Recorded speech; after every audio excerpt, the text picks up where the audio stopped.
6.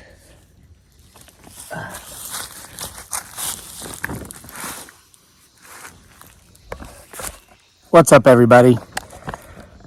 Don't have it set up properly because I was trying to trick you. I know there's some of you folks who like to try to guess which side my eye's going to come on. I wanted to come down over the top that time.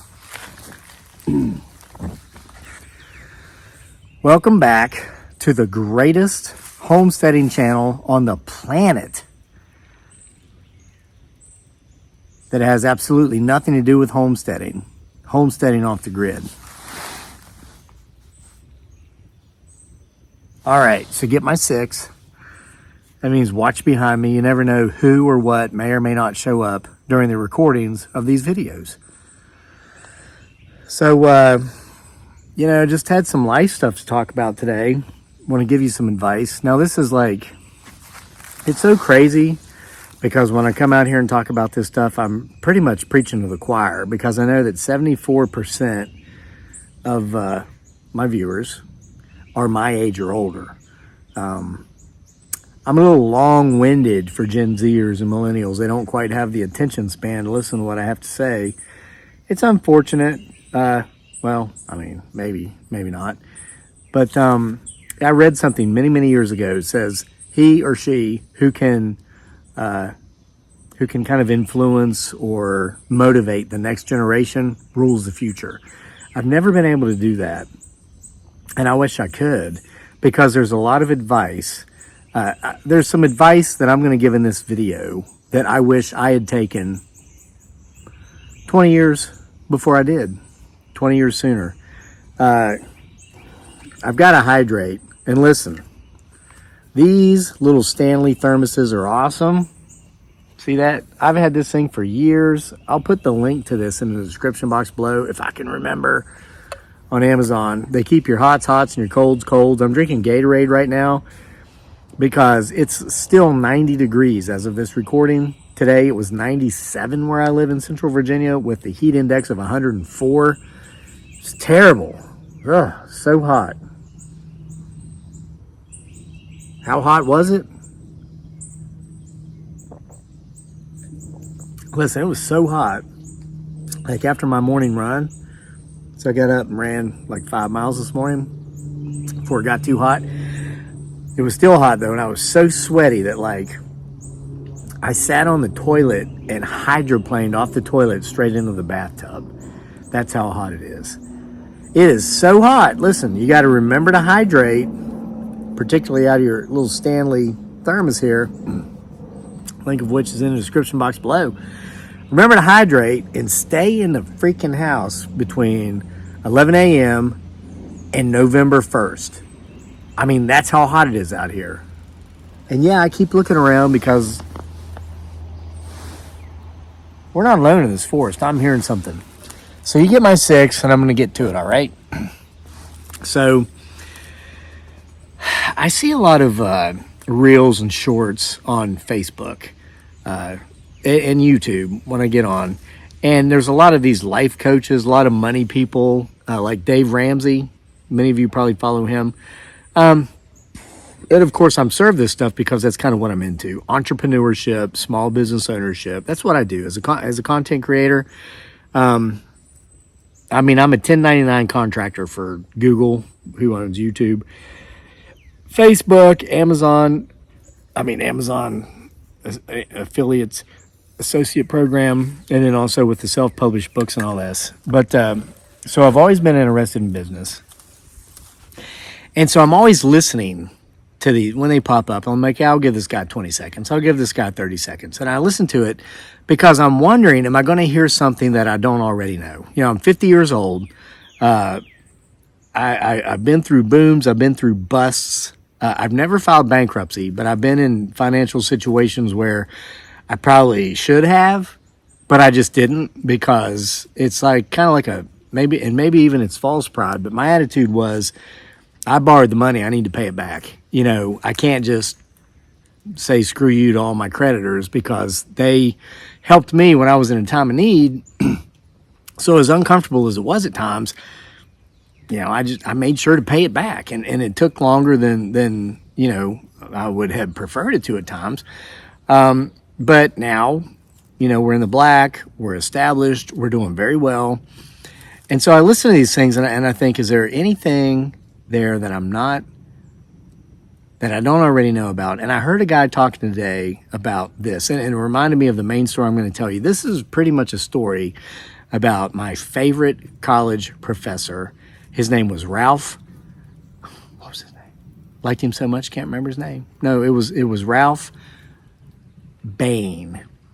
And the reason I struggle with the last name is because I liked him so much. I used a fictional character loosely based upon his persona in one of my novels that I wrote years ago, and I called him Ralph Bane with an M. But his real name was Bane with an N.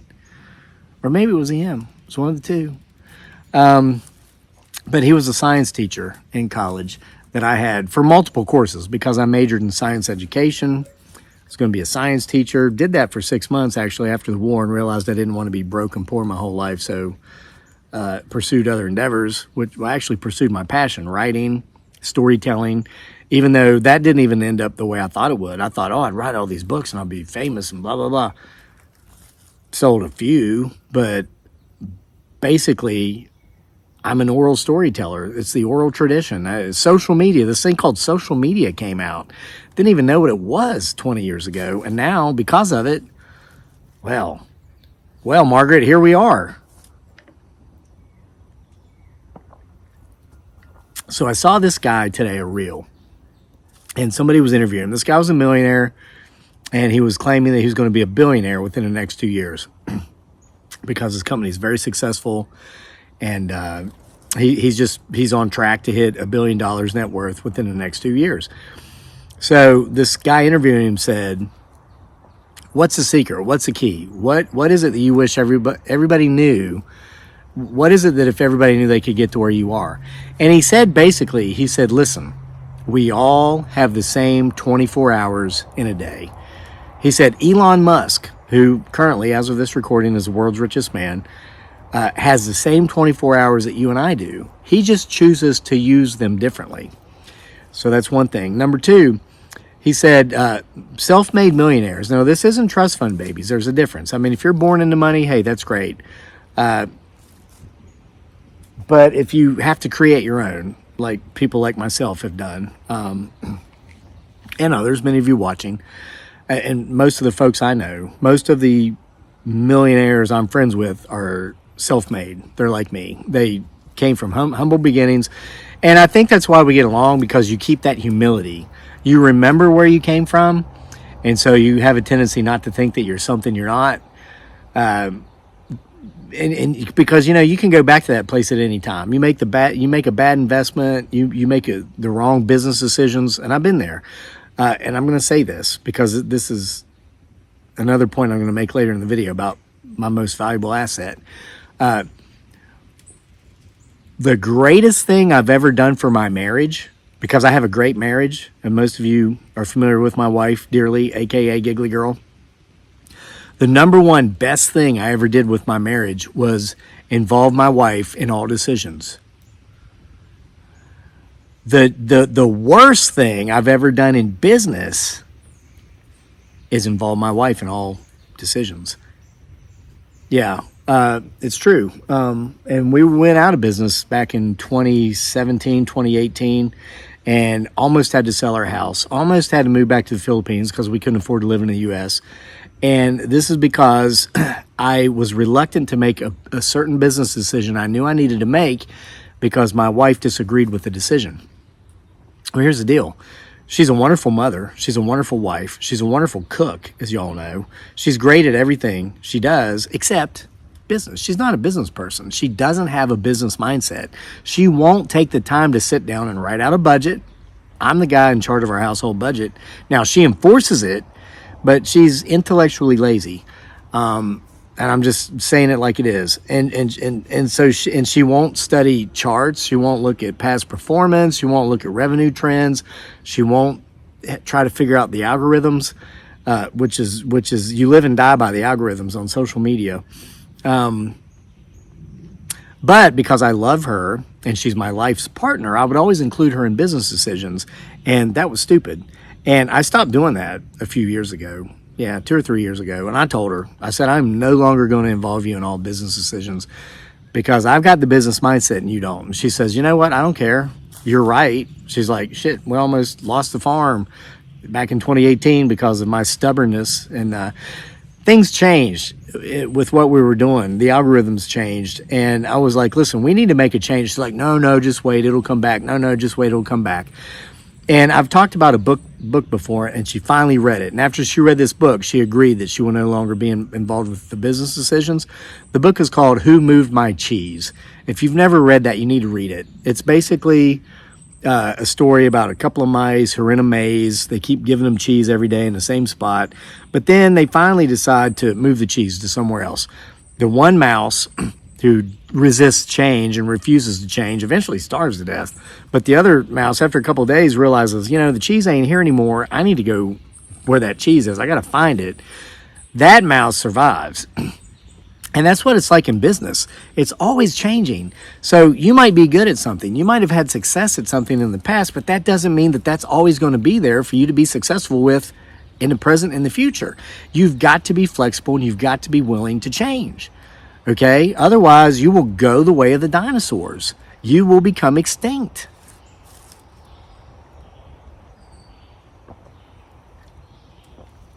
So the second thing this guy said was that the millionaires he knew, the self-made millionaires and billionaires, because he knows some billionaires, they only worry about things that they can control. That's what they focus on. And that's something I do. I've done that for years. I'm a huge advocate on killing your television. Just kill your television. Get rid of it. Of course, today it might be your laptop or, listen, your phone. And this is terrible. I was talking to my son about this yesterday. I'm a social media content creator. And I post on our Facebook page, Sick Twisted Humor, and thank you for those of you who support us over there as well. I have a post hitting that page every 30 minutes from 6 a.m. to midnight every day. 7 days a week, 31 days a month, 365 days a year. From 6, 6:30, 7, 7:30, 8, 8:30, all the way to midnight, something is hitting that page. I spend about 1 hour a day scheduling those posts, and I stay scheduled up a week in advance, so that if there's days I just don't want to work, like today was one of those days, other than making this video, I won't work. But I know that for the next 6 days, I've got posts scheduled to hit that page anyway. And that's a very profitable page. It's making a fortune for us. I can control that.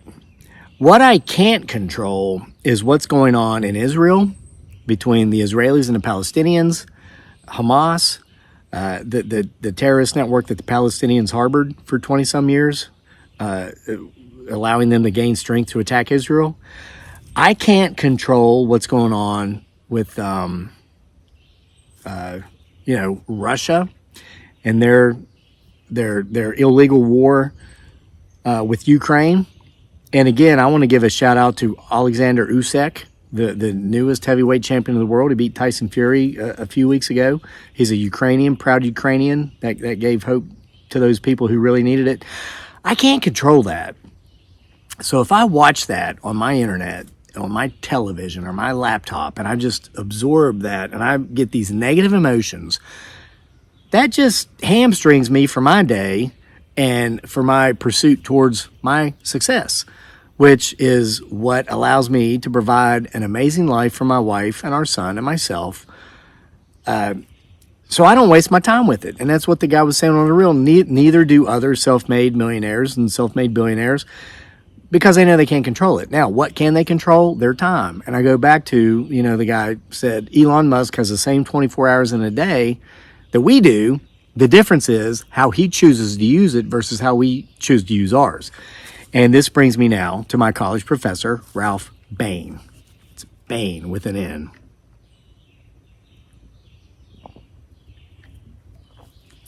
So he was a little eccentric, very intelligent guy. I had him for multiple science classes.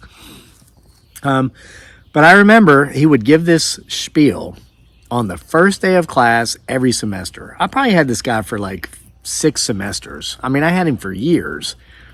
We were like almost on a first name basis, except for that, respect part. He was my professor, so it was always Professor Bane.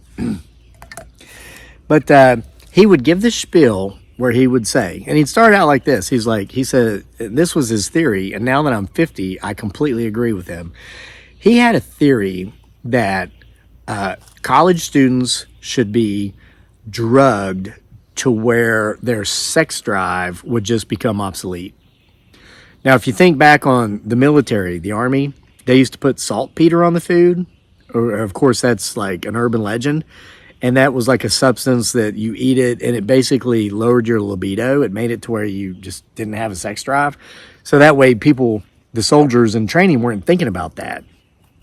So they could be more productive in their training. And my college professor, Ralph Bane, had the same theory. He's like, if college students if you didn't spend so much time and energy chasing Hawk Tua, if you weren't trying to Hawk Tua on that thing, and push it hard, you would be so much more productive. And I was like, oh, who wants to hear this? Because I'm like checking out the girls in class, right? I went to class to pick up chicks. This is terrible. Terrible, but it's true. My college experience was not about the education. It was about the social aspects. I mean, I graduated, and that's really cool. I'm like a first-generation college graduate. My parents both quit high school, so I'm proud that I graduated. But I was there to party and get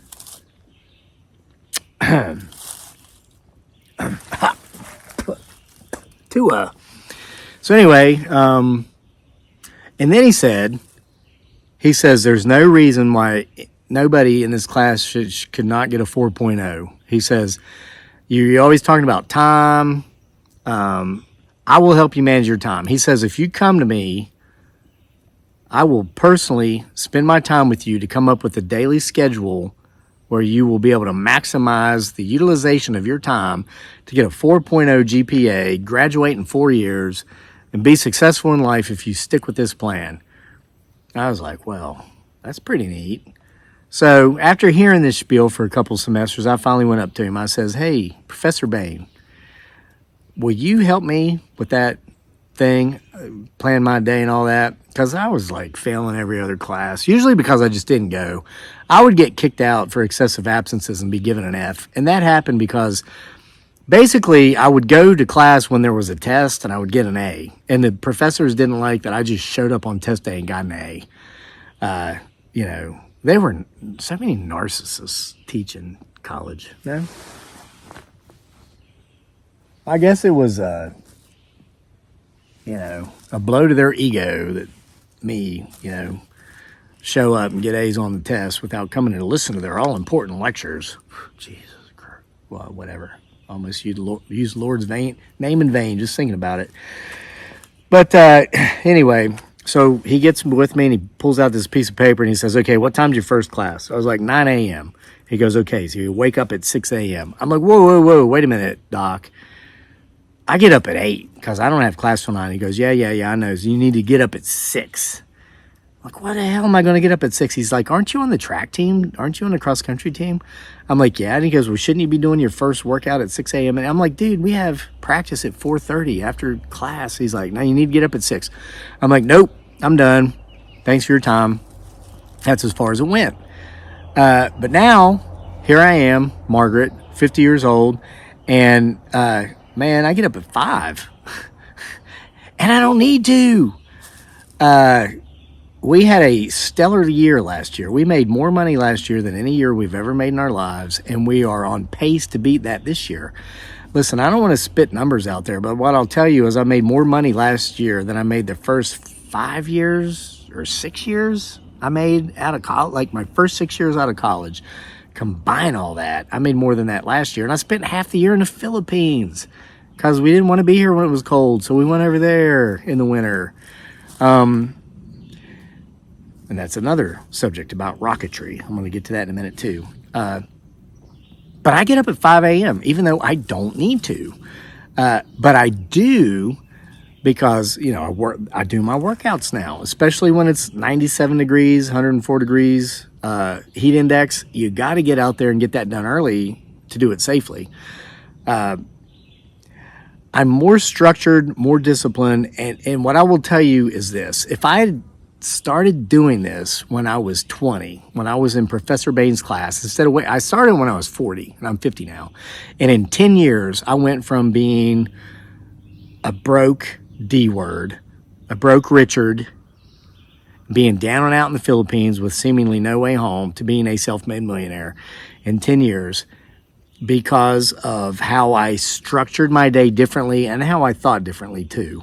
A lot of that was the thought, changing my thought process and understanding that nobody owes me anything. But if I'm willing to work, I can go out there and get anything I want.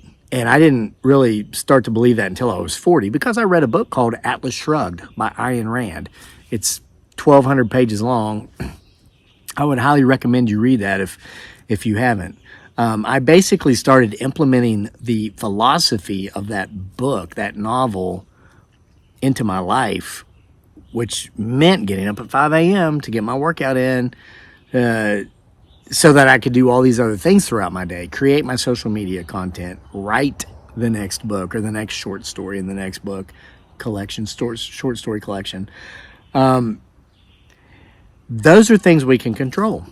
And Professor Bane had it right from the beginning. So if you're sleeping in every day, if you're, I've talked about this before, business owners who don't get started until 10.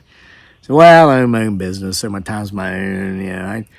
I get started around 10 a.m. Hey, it's too late.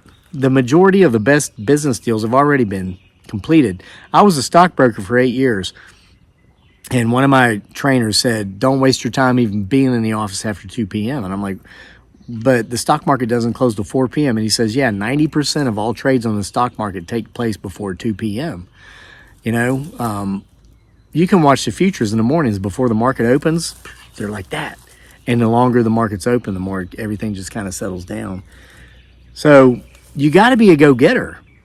And so if you're waking up at whatever time and you're pissing away an hour or two of your life watching the news and getting emotionally involved with what's going on with the Israelis and Hamas and the Palestinians who allowed them to fester for all these years, which enabled them to attack Israel the way they did last October, or Russia and Ukraine.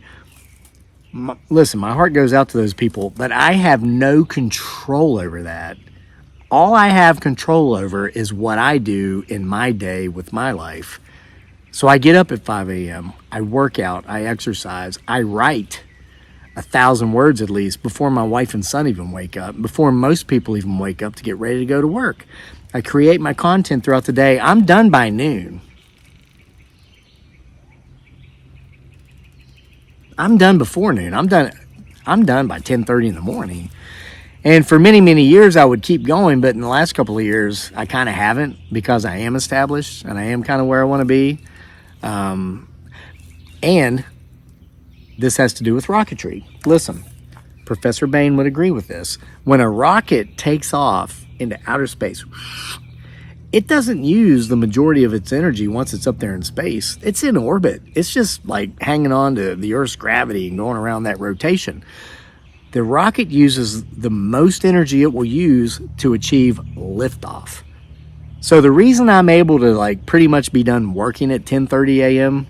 now at 50 is because for many years I would work from 5 a.m. to midnight. I did that for years because that was my liftoff. But now I'm there. I mean, 1.2 million followers and subscribers on social media combined. I don't have to do that anymore, so I don't. Now it's really more about the work-life balance. Spending the time with my beautiful bride dearly, aka Giggly Girl. Being out in the field, passing football with my son, coaching his football teams, his basketball teams, being involved with youth, with athletics, something that's very special to me and important to me. Taking care of my own health. And you hear people talk about energy. I've had people say to me, "Oh, I wish I had your energy." And I've said to them, if you did what I did, you'd have my energy. And by that, what I mean is, are you getting up and working out every day? Are you getting up and working out at least 4 days a week? And the answer from most people is no. Well, how do you expect to have energy when you don't do anything? When your physical fitness activity pertains to walking to your car to drive to work and working all day, then walking in your car and driving home, of course you're not going to have any energy. You're not working out. You're not doing any exercise. So, and that's another thing about the majority of self-made successful people, millionaires and billionaires, they have a regular exercise regimen because it's the best stress reliever in the world other than hot tua. I mean, there's that. But hey, Professor Bane was right. If I'd have started doing this 20 years sooner, shoot, I'd probably only be working at like 8 a.m. right now instead of 10:30 a.m., if that. All right. So, hope you got something out of that. I wish there was some young people to listen to this. Hey, if you're old, tell somebody you know that's young to listen to this. Tell them to start, getting up earlier, exercising more regularly, only focusing on what they can control, which is not whatever's going on around the world. Just that's it.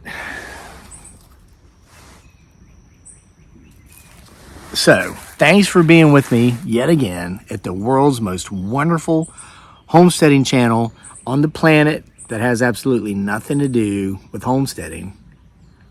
Homesteading off the grid. See you for more next time.